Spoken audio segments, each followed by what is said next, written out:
right, so without further ado, we'll go ahead and get started. So I'm just super excited you guys could join us today. My name is Katie Van Buren, and I am one of the trainers here at Pictage.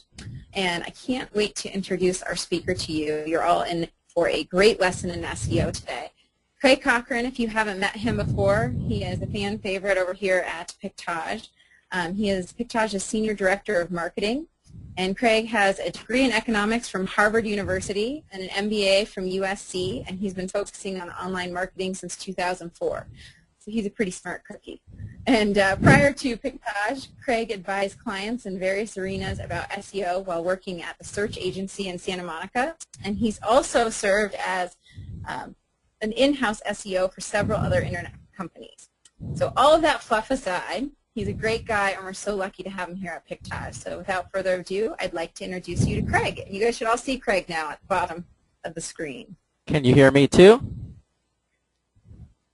Yes. All right.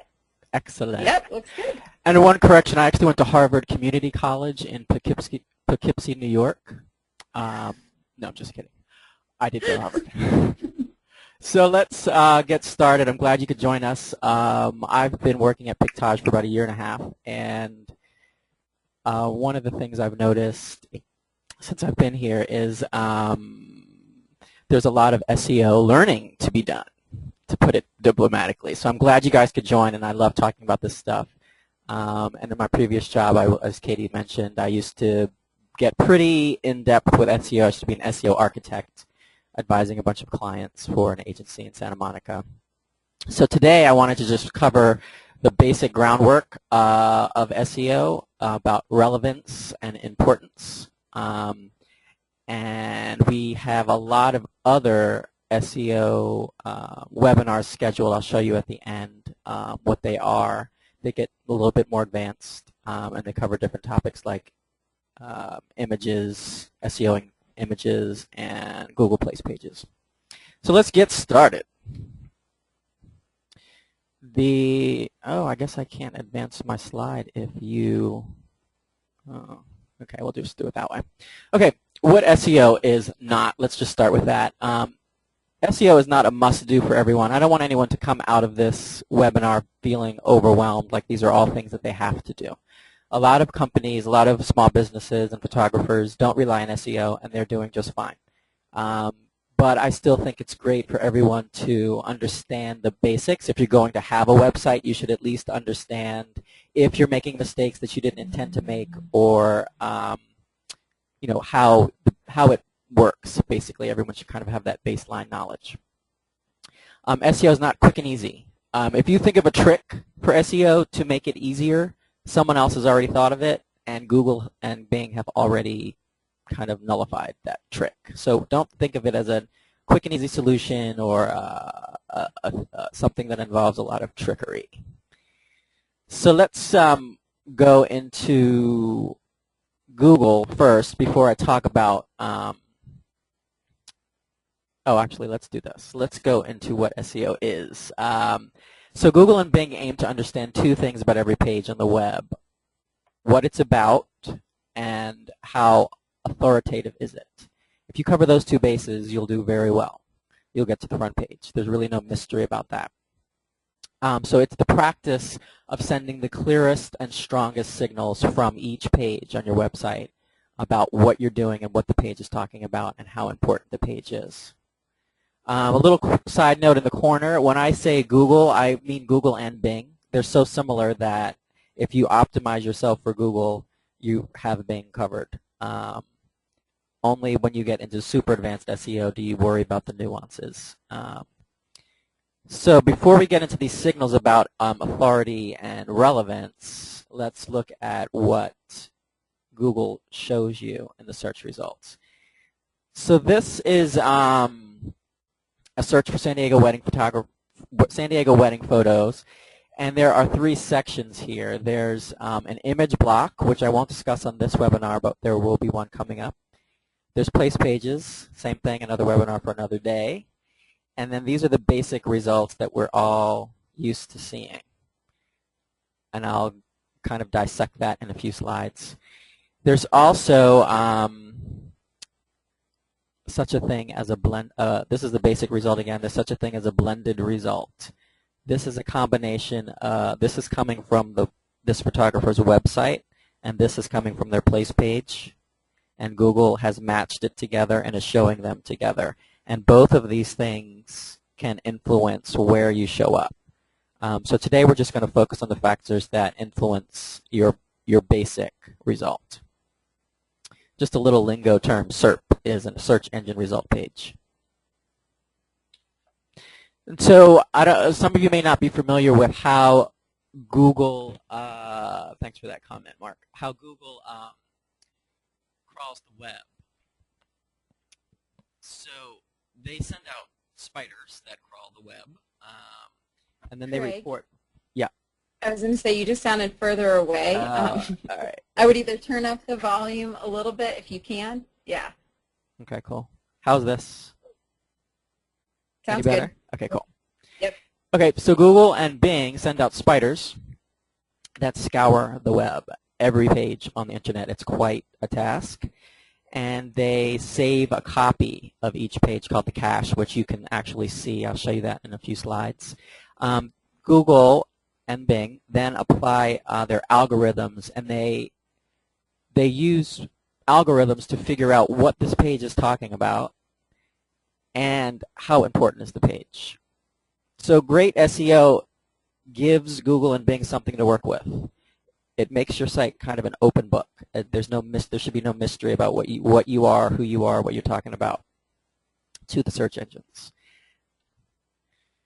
So the first signal is I am relevant. So for each phrase that a person searches for, Google is seeing what pages are relevant for that search. That's the first determination. They could be relevant and appear on page 82 of the search results, or they could be the 10,000th result, which no one will ever see, but they are relevant because they actually are in the search results. So this is the first step, relevance. And each page is relevant for something, and Google and Bing are trying to determine what one or two or three main things each page is about. So with your title tag, which is here, this is a search result, and I'm going to dissect it for a little bit. So this is the title tag that appears on the website. This is the cached copy. So this is what I said on the previous slide. If you click on this, you can actually see what Google has saved, and you can see when it's a copy of the last time it crawled your site, and it crawls, depending on your site and how often you update your content, it may crawl it several times a day, or one or two times a week, or maybe once every couple weeks. If it comes to your site often and sees that you're never changing anything, it will crawl you less often. And then this is your site's description tag. Usually, if you don't have a description tag, it will pick something from either the content on the page, or sometimes it'll pick content from a site that's linking to you and talking about you, but that's very rare. So basically, everyone should have a description tag on every page, because you can control what this says. So then we have, what are the major signals on the page? I don't want to go into detail on this, but they are these four things: the title tag, the URL, especially if you have a keyword in the domain itself. So the domain is, this is the domain. Anything before the .com, the .org, or the whatever, edu, this is the domain. And if you have a keyword in here, that's a very, very strong signal. That may go away. That it's so dominant that it may go away as such a strong signal. But right now, it's a very strong signal. And then page content. So the content that's that viewers and readers actually see. Do you talk about photography and concepts that are related to what you do in your actual page content? And then heading tags are H1s and H2s. Those are HTML tags. If you don't know HTML, whoever's programming your site definitely is familiar with H1s and H2s, and you want to have keywords in there. So this is very basic SEO. You can read more in depth on this link. It's an SEO Moz article. The SEO Moz is a great resource for SEO knowledge. And this article kind of is an annual survey of SEO experts, and they've come to a consensus about the importance of all of the SEO factors. There are hundreds and hundreds of SEO factors. These are the major factors that are on your page. So then one thing is, don't overdo it. One page can't be about everything. You really have to edit yourself and try to focus on the top 2 or 3 concepts that the page is about.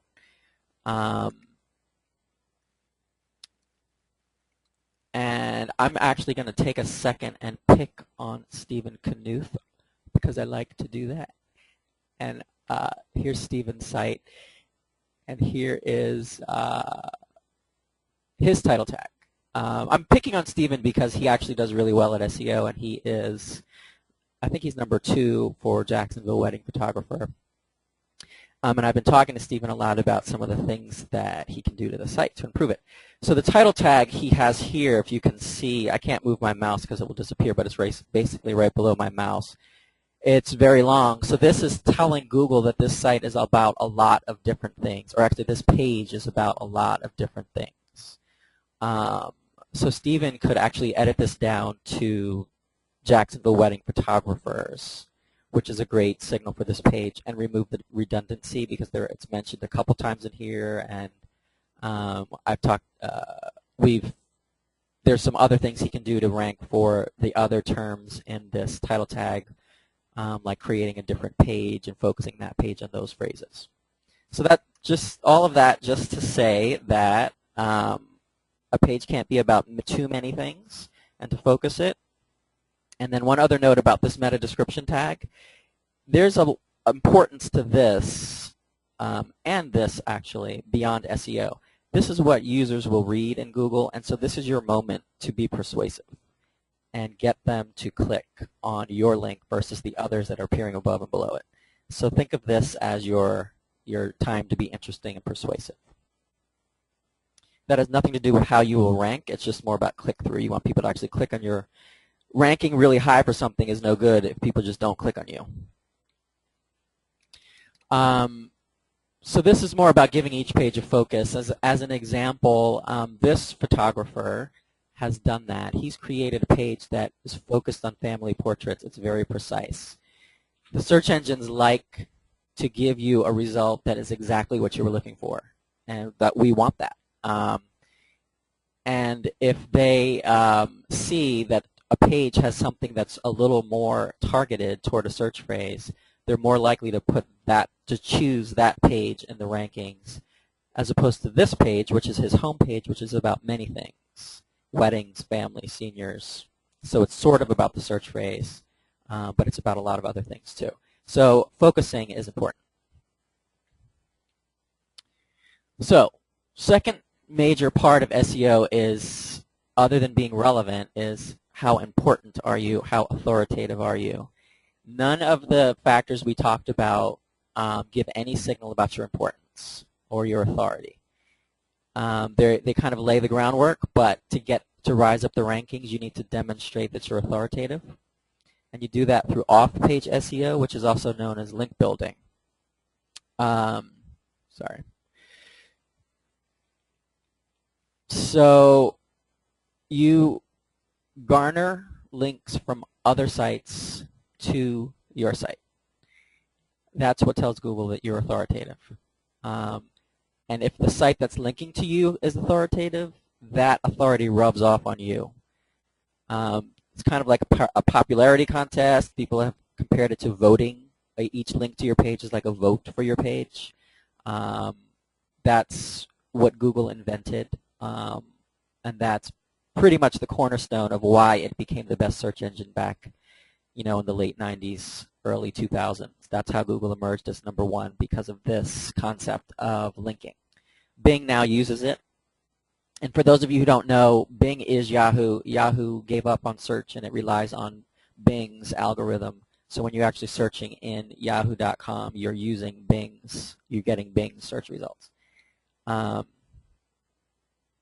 link building is the most challenging but the most influential aspect of SEO. That's what moves you up the rankings, assuming that you've done your homework and you're sending clear signals about your relevance. So how do you know who links to you or whoever else? There's a tool called Open Site Explorer, which is really great. It's free. You don't see everything under the free account, but you see enough. So everyone should go there, create a free login. I'll get into what all of this means in a few slides. So let's take a look at the top of the Philadelphia wedding photographer results. Jamie Miller, I don't know if Jamie's a man or a woman, but this person is number 1 in Philadelphia. As you can see, all of these sites have Philadelphia wedding photographer in the title tag. It's bolded. They also have it in the meta description tags, and I'm sure that they have the phrase on the actual page. If you were to go to this page, it would have the phrase in the content on the page probably multiple times. So they're all pretty much sending relevant signals. It's pretty clear. Actually, I want to point this out again. This is a big factor. Photography is in her domain name, and it's part of the search phrase. Google is very smart about fixing, interpreting suffixes, plural, singular, synonyms. So this counts as this, and you can tell because it bolded it. Wedding photography, this person has in their domain, weddings, Philadelphia wedding photography. That's, very good. This is kind of a long domain name, though. So anyway, then we have people who are not at the top of the Philadelphia results. So these people are on page 10, and as you can see, the results number in the millions. They are giving the same signals for relevance. They're doing all the right things, but they're stuck on page 10, and the difference is authority. So let's look into that. This is why Jamie Miller is number 1. This is from Open Site Explorer. At the top, if you search for someone, it will tell you how many linking root domains link. That means how many other websites link to them. This basically filters out if one site links to you on 5 different pages, it only counts as 1. So it's just 1 domain, 1 link per domain in this number. And then it assigns you a page authority from 0 to 100. You may have heard of the term PageRank, which is Google's ranking of 1 to 10. PageRank is a little vague. It's not updated all the time. Even Google says don't really rely on it too much. This is a much better indicator. This is updated all the time. Open Site Explorer is run by SEO Moz, which I mentioned earlier. They have actually built a great tool that compiles all this data, and it's very accurate. So this site has a page authority of 47. You'll see typically photographers have authorities in the 20s. A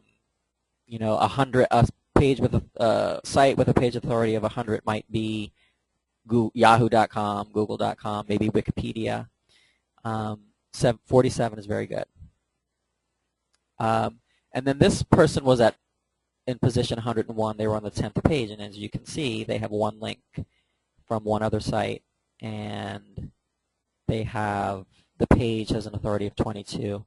I'll just mention this briefly. This is the site overall, all of the pages put together. The authority is 9. This would tell me that this link probably links to this page, and there are no links to any interior pages. If there were links to interior pages, it would raise this number because this takes into account all of the pages on the website. So let's look more closely at Jamie's links. When you use this tool, be sure to click only external because it will report links from one of Jamie's interior pages to another one of her own interior pages. We're not really interested in that. I'll talk more about followed and 301 later, but make sure you select followed links. and you can check links to this page, meaning her top page, her home page, or you could check links to any link that comes into to any page of her website. I always do, I'm just interested in the home page at this point. And then it will rank them by the most influential link to the least. So this high authority of 80 rubs off on Jamie's site. This is a big factor. For all of these are big factors, important factors about why she's number one. This is anchor text. I'll talk about that on the next slide, but anchor text is very important. It's the clickable text in the link. So if you were to go to 10steps.sg to this page, you would see something about her site, and you would see a link where the clickable text is view website. This is not that great because this is telling Google that her site is about the term view website. Not a great signal. These are, oops, went the wrong way. These are excellent. So these links that she has, the clickable text is Philadelphia, Pennsylvania wedding photographer, New Jersey wedding photographer, wedding photography is in here, Philadelphia wedding photographer. She's actually obviously going after these phrases and trying to rank for these phrases. I did check, and she does rank really well for these phrases also. So as I said earlier, anchor text is the clickable text. So here's some examples. So when a search engine spider encounters a link, it reads the anchor text, and it assumes that that phrase, that the destination page where the link goes, that page is about the anchor text. So this means that a link sends a relevance signal because it's sending a keyword signal, and it's sending an authority signal. And this is the only factor in SEO that sends both signals at once. So that's why anchor text is so important. The other reason is that Google and Bing, they're interested in an objective assessment of what your site is about. So everything that you put on your site that you're writing and you're in control of, they kind of take with a grain of salt because you could be a spammer, you could be lying, you could be selling Viagra. And anchor text, in theory, in general, overall, you don't have control of the words that other people use to link to you. So the search engines like that because it's more of an objective view of it's a view of what other people think you're about. So it's a really good, strong signal for the search engines. There's an interesting story about miserable failure. It's a Google bomb. Here's the link. Basically, way back when, early 2000s, some web masters decided to get everyone to link to George Bush's biography, and the clickable text was miserable failure. And so then in Google, when you searched miserable failure, his page would come up, and his page as number one. And that's despite the fact that obviously his biography does not say miserable failure, and nothing on the page or on the website has anything to do with miserable failure. So that was a demonstration of the power of anchor text. Google has made some changes since then, so you really can't do that anymore. If you are adventurous, Google the word Santorum, like Rick Santorum. Don't do it in front of your children. Let's look at Jamie's anchor text again.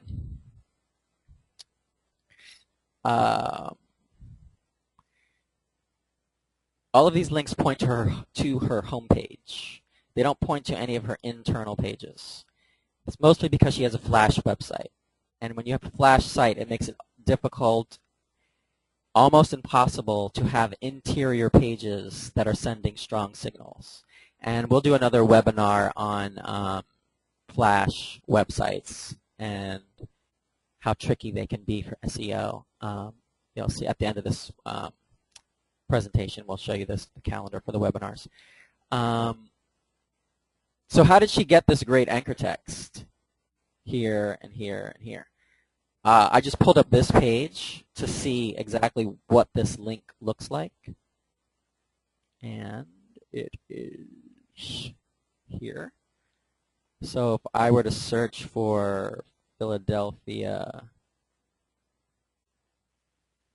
Let's see. It was in a comment.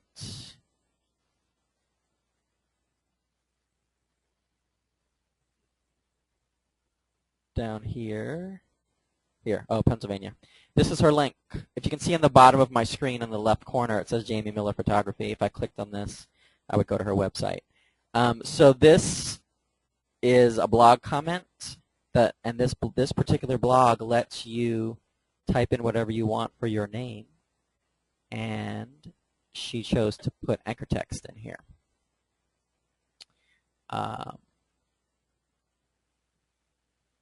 A lot of these are blog posts, forum posts. Some of these are directory submissions. This is a bio. So she's, Jamie may be a man, I don't know. But this person is very, someone is doing SEO on her site who knows what they're doing. It's not very difficult. It's just a lot of time, and you have to know what you're doing. Okay, so followed versus no followed links. This is kind of getting into intermediate SEO, but it's important to know that there is such a thing as a no-follow link. You can get a link from a website, and it's marked as no-follow. And when a search engine spider encounters that link, it will not follow it, and it will basically ignore that link. And it will pass the destination page no SEO value. Wikipedia does these. Whenever Wikipedia links to a non-Wikipedia page, it's a no-follow link. One way, or I'll just be really quick, but one way to do this, to check on a link, is a tool called Firefox. It's not loading. It's a tool called SEO for Firefox. If I turn it on, I'm going to go to Wikipedia.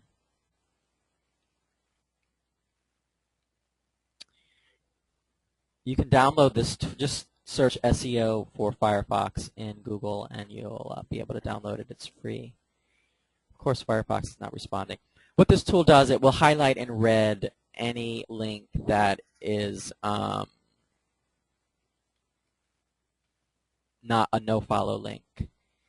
So if I go down here, see these links here? These links are passing no value to the destination pages. So that was just a quick detour about no-follow links. If you choose to try to do this strategy where you're putting links, comments on blog posts, try to put an honest comment and really add to the conversation. Don't really just, be authentic about it. Just kind of my advice. And if you want to get SEO value, just check the page with SEO for Firefox turned on and make sure that the links are not red. That's that. Okay, so major takeaways. So SEO involves two types: signals, relevance, and authority. Anchor text sends both.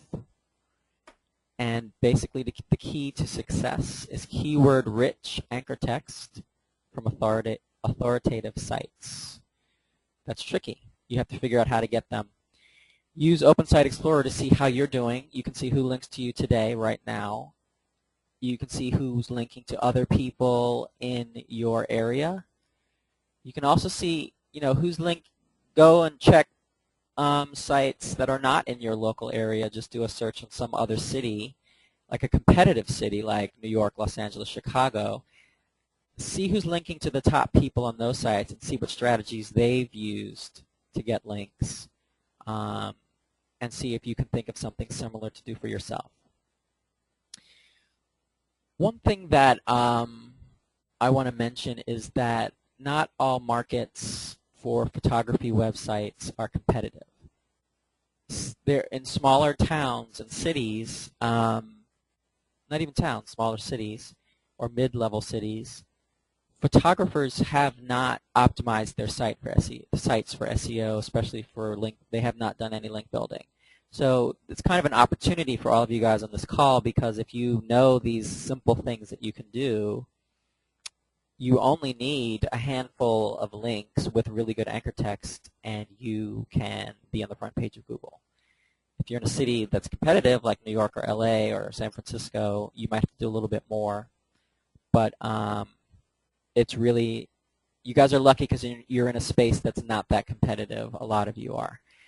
If you were in, the business of building websites for people, that's insanely competitive, and you really have to get into super advanced SEO to rank for phrases like that. So it's a good opportunity for you guys in the world of photography. So that's the end. These are the upcoming topics. We also are adding an advanced SEO webinar. It's going to be more of a Q&A session, but you can see the calendar here at pictage.com/phub. Just click on webinars. phub is a great resource for you guys in general. We just launched it a few months ago, and it's a great way for you to understand everything that's going on at Pictage, not just webinars, but upcoming promotions and things for your clients and everything that we have going on like that. So let's see if there are any questions about any of this.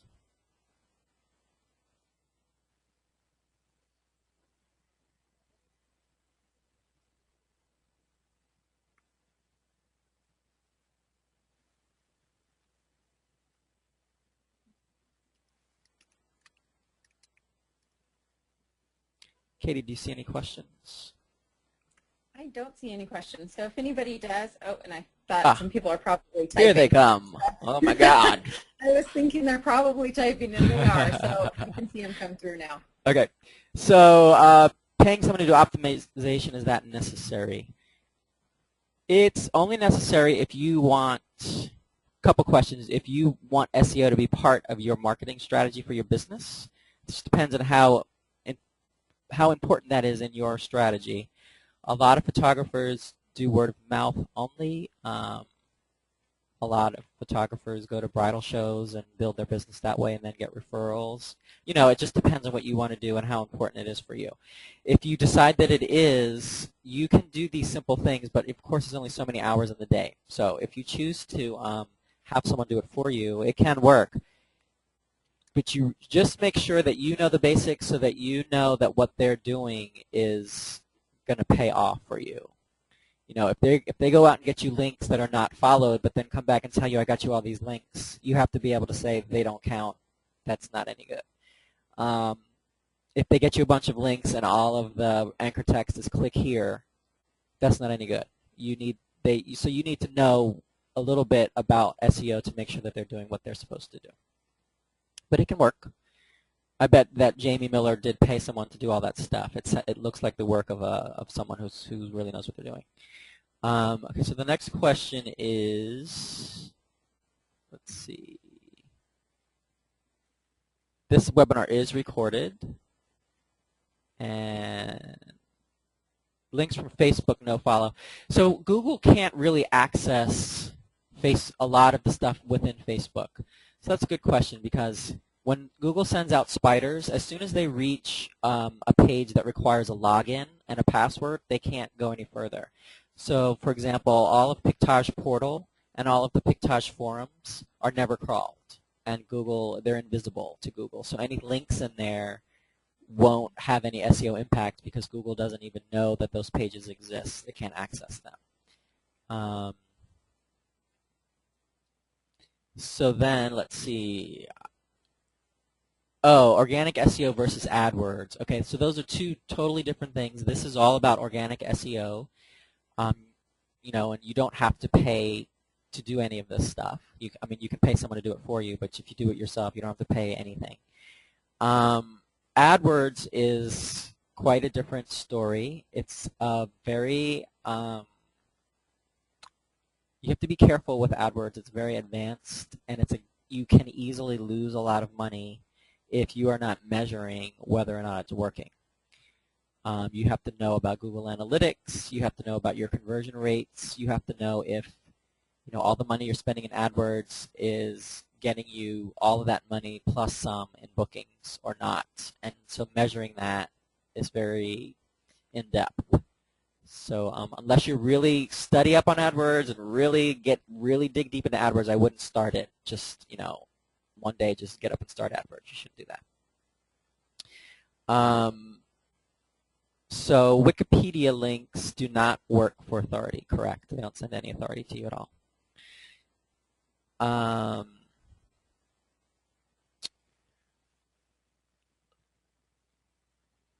Twitter is interesting. Do Twitter links work? This is part of social, Twitter and Facebook. It's kind of part of it's getting into the fuzzy boundaries of SEO. So everything I talked about on the call today is pretty much well known and well established. When you start getting into Twitter, there's a lot of new things that Google is adding to its algorithm, and so there's a lot of things about mentions. The number of times you're mentioned on Twitter may help your SEO. The people who tweet about you, how many followers do they have? How active are they on Twitter? If they tweet about you, that may have some impact on your SEO rankings. It's very not clear right now. There are a lot of articles about it that you can search for and read about. Unless you're into advanced SEO, I wouldn't really worry about that. I would really make sure that your relevant signals on your pages and that your links are all squared away. That's really going to move the needle for you. If you worry a lot about Twitter, it's not really going to have an impact if you haven't done those other things first.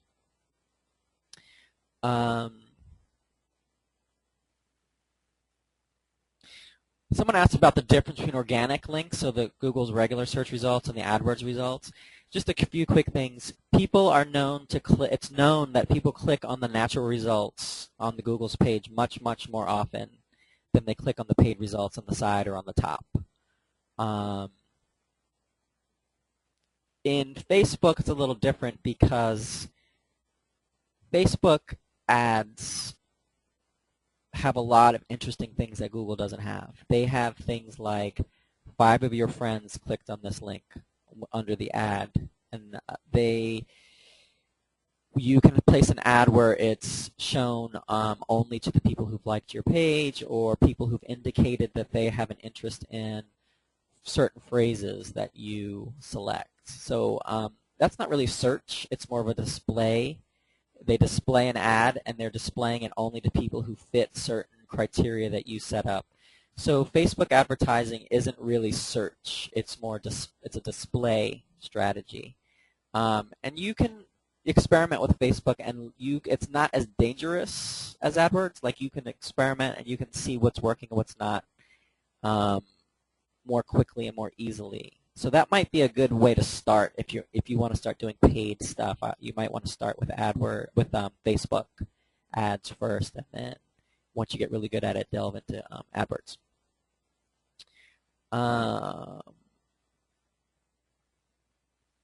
Okay, one thing someone was asking is, if you live near LA but live outside of it, what should you focus on? So keyword choice I didn't get into. I would say that if you should pick the market near you that you want to attract people for. If you're in, outside of LA, you might want to pick Los Angeles. There's a really great tool called the AdWords Keyword Finder, or AdWords Keyword Tool here. If I type in a phrase like, let's just say San Diego wedding photographer,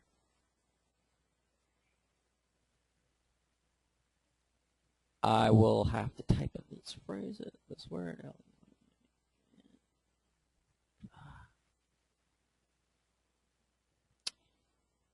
This tool will tell you approximately how many people are searching on these phrases.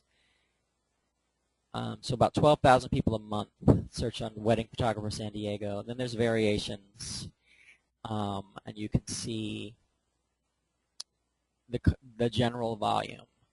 So outside of San Diego is like Oceanside. If we do Oceanside,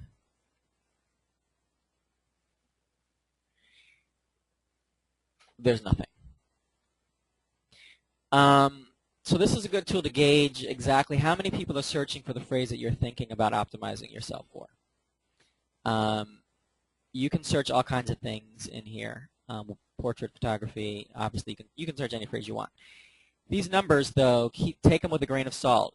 This 12,000 for San Diego isn't literal. It's basically just an order of magnitude. You know, if you were to compare that to Los Angeles, we're going to see a really large rounded off number. It's still telling us 12,100. I don't really believe that. So this tool, you have to take it with a grain of salt. It's just telling you magnitudes. Yeah, 27,000, 22,000 locally for New York a month. So you can just get a sense of search volume with this tool. It's pretty useful for figuring out what you want to rank for. Most of you guys are just going to optimize your home page for something. And most of you guys are going to end up optimizing your home page for your city, town, photographer, or wedding photographer, or portrait photographer. In my experience, those are the most relevant terms for the kind of businesses that you have. Unless, you know, and then if you have a fine art photography site, you might optimize that for some other phrase. And like we saw with the previous site, you might take an interior page and optimize it for baby portraits, or like a niche that you do. Just have a page dedicated to that. Optimize the page for that. Build a few links to that page with the right anchor text to that page, and you're basically sending a clear signal that this page is relevant and authoritative for this niche category on my site.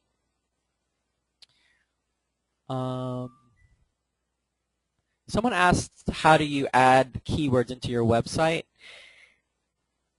You don't really do, well, okay, let me clarify. There is a thing called the keywords meta tag, and it is not a factor anymore. Google rarely confirms or denies anything about its algorithm and the search factors it uses. But about 2 years ago, it just flat out publicly stated that it no longer uses the meta keywords as a ranking factor. It ignores it. And that's because people have spammed that since the very beginning of SEO. People just filled their meta keywords tag with all kinds of keywords that had nothing to do with their websites, and it just became an unusable, it just didn't give any reliable signal at all. So you I would not waste time putting keywords in your meta keyword tag. And you know, if you hire someone who's going to do SEO and they start talking about how they're going to, you know, optimize all your meta keyword tags on all your pages, that's a red flag. So that's, you know, you kind of have to know the basics to know to know that someone who's working for you knows what they're doing. So you do put keywords in your copy. So if you have a blog, you obviously want to use a phrase in the blog post that, you know, you want to show up for, that is relevant to what your blog post is about. You can put it in you can put them in your title tag. You put them in your H1 tags. If you have a blog in WordPress, there's a plugin called SEO All-in-One. It's a really great plugin for WordPress, and it will help you with your put your keywords in your title tags, description tags, header tags. It will help you write your URLs on your blog so that you don't have, you know, blog.com, you know, myblog.com $P equals 10 for post 10. That's not your URL. Your URL is myblog.com/myweddingphotography in San Diego. That's the URL for an article about how you shoot in San Diego. You want keywords in your URLs. So there are many ways to get your keywords into your site. Those are some of the main ones. Confirming that forum logins aren't called by Google. True. Google cannot see any page that's behind a login in general. I don't think it's even possible.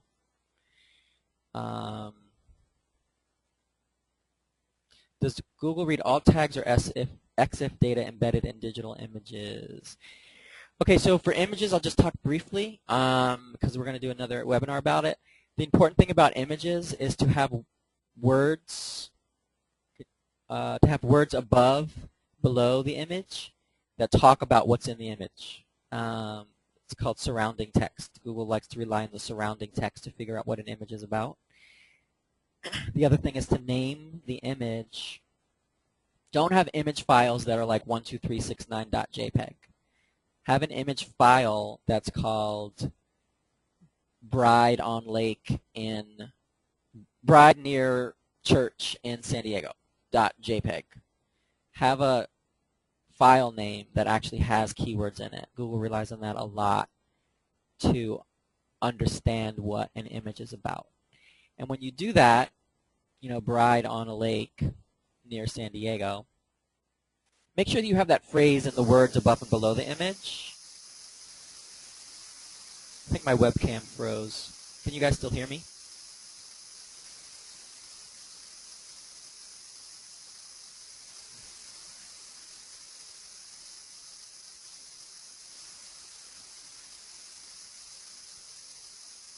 Well, if you can hear me, I'll keep talking. If you, let me try to refresh this. Craig, it seems like it just came back. Okay, cool. Great. Yep. Okay, What awesome. happened? Okay, so if you name your image file something like that phrase, you know, bride on a lake in San Diego, just make sure you have that phrase and the words before and after the image that are talking about the image. Make sure that everything's in concert. When you kind of align all of your keyword signals on your page so that they're all focused on the same thing, that sends a really strong concerted signal to the search engines that that's what the page is about and that's what the image is about. Okay. I think those were all the questions. Katie, do you see any more questions? No, I think we covered everything. And thank you guys so much for joining us today. We did have a few people that were asking, one, if it was recorded, and then you had given a couple links and some really great information that either they didn't jot down or couldn't access the link during. So I just said we'd send a follow-up email that gives the information that we provided during the webinar, so that way they would have those links. And also we'll give a link to where it's recorded and to where the future webinars are, because we scheduled 4 more webinars for the future today. Cool. All right. Perfect. Well, I think we're all set. I don't see any other questions, and it looks like the questions did just come back. So we'll wrap it up for today. Thank you so much for enlightening us all, Craig. I learned a lot just sitting here listening. So Sure. We'll be excited to start up again in October. All right. Thanks, everybody.